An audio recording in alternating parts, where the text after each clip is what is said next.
కాకినాడ జిల్లాలో విద్యా సంవత్సరం ప్రారంభమైందంటే చాలు తల్లిదండ్రులకు ప్రైవేట్ పాఠశాలల ఫీజుల భయం పట్టుకుంటోంది. నిబంధనల ప్రకారం ఫీజుల పెంపు 5% మించకూడదనే నిబంధన ఉన్న కార్పొరేట్ ప్రైవేట్ స్కూళ్లు మాత్రం దాన్ని పూర్తిగా గాలికి వదిలేశాయి. ఎల్కేజీ, యూకేజీకే 50,000 నుంచి మొదలుకొని హైస్కూల్ విద్యార్థుల కోసం లక్షల రూపాయల ఫీజులను ముక్కుపిండి మరీ వసూలు చేస్తున్నాయి. బయట 1000కి దొరికే పుస్తకాలను స్కూళ్లలోనే 10,000కు అంటగడుతూ యూనిఫామ్, షూస్, బెల్ట్ల పేరుతో అదనపు వ్యాపారం చేస్తున్నాయి. ప్రశ్నించే తల్లిదండ్రుల పిల్లలను ఇబ్బందులకు గురిచేయడం, టీసీ ఇవ్వకుండా వేధించడం వంటి చర్యలకు పాఠశాల యాజమాన్యాలు పాల్పడుతున్నాయి. అధికారుల పర్యవేక్షణ కరువవడంతో విద్యా వ్యాపారంగా మారిన ఈ దోపిడీపై సామాన్య తల్లిదండ్రులు ఆవేదన వ్యక్తం చేస్తున్నారు.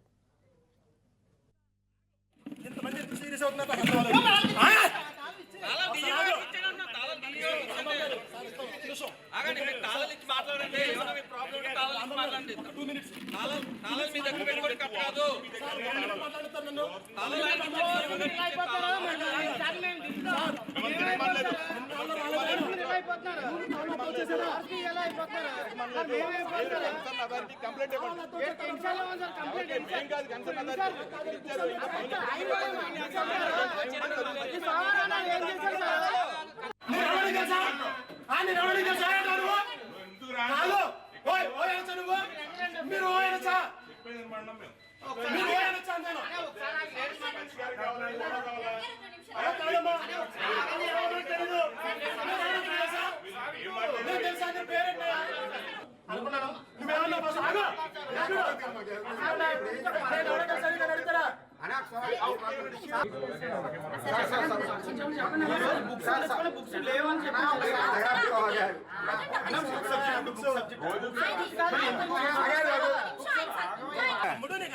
కట్టదు.